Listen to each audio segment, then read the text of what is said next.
Otherwise, mapapalayo po tayo sa Kanya. Kaya nga po, nais kong ipaunawa na mismo ang buhay ko ang isang aking buhay na patutuo. Since 1977, hanggang ngayon, ako ay naglilingkod sa Panginoon. Amen po ba? Ang background ko sa hanap buhay, hindi po biro. Pero nung tawagin ako ng Diyos para maglingkod sa Kanya, ay matindi po.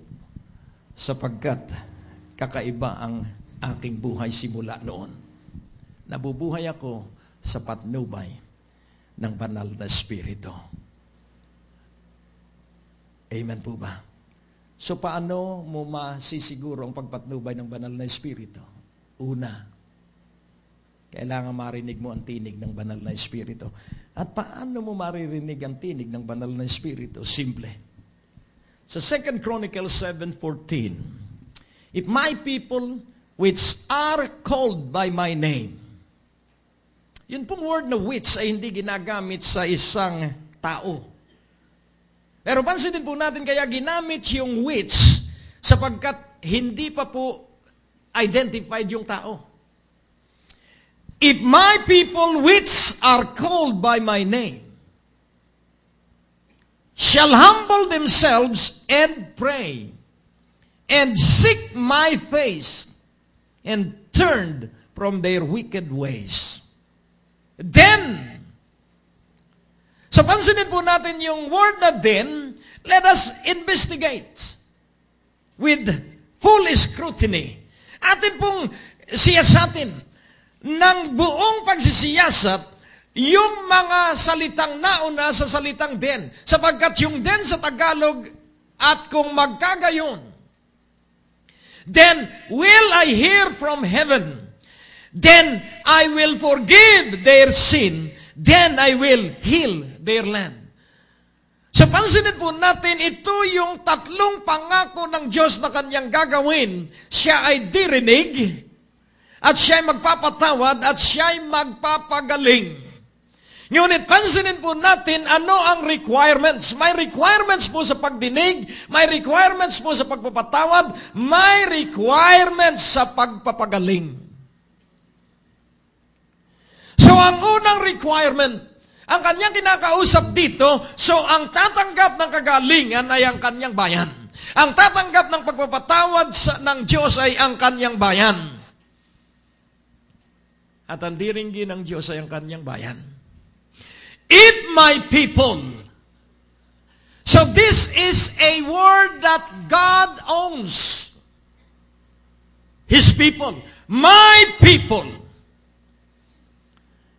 Which are called by my name. My people called by my name. Aking bayang tinawag sa aking pangalan. So sino ang Kanyang bayan? Meron pong pagkakakilanlan sa bayan ng Diyos. Una, they are humble. Amen po ba? And who are the humble? Those who need God. 24 hours a day. Sino ang mabababa? Yung kailangan ng Diyos 24 oras araw-araw. Are you in need of God? Then if you say yes, then you are humble. Nakukuha niyo po. So the humble are the people of God. If they shall humble themselves and pray. So ano pa ang palatandaan ng people of God na tinawag sa Kanyang pangalan? They are prayerful. Ano ba ang prayer? Ang prayer po, kung ano ang need mo, sabihin mo sa Diyos, kailangan ko po ito, Panginoon. Pansinin po natin si Jabez.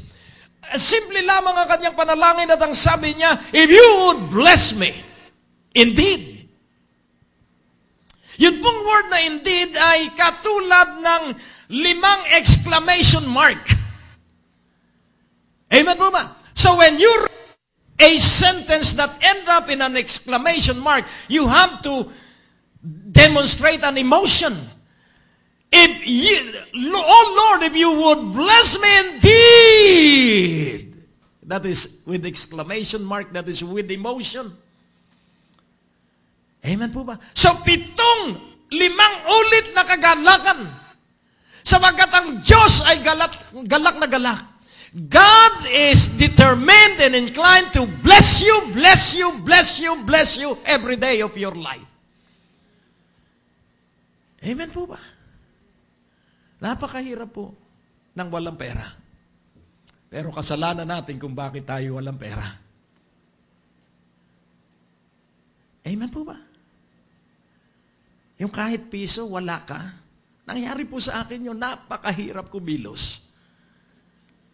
Pero ito po ang sasabihin ko, hindi dapat mangyari yun. Hello? Hindi dapat mangyari yun.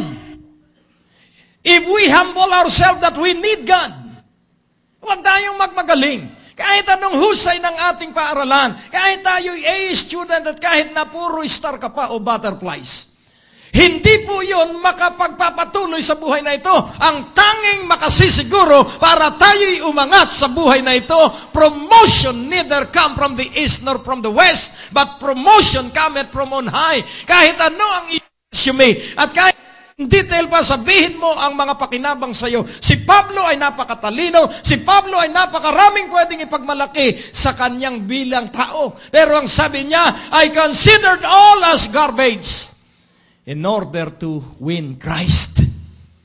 So ang simula po ng totoong buhay, ang simula po ng matagumpay na buhay, Christ all in all.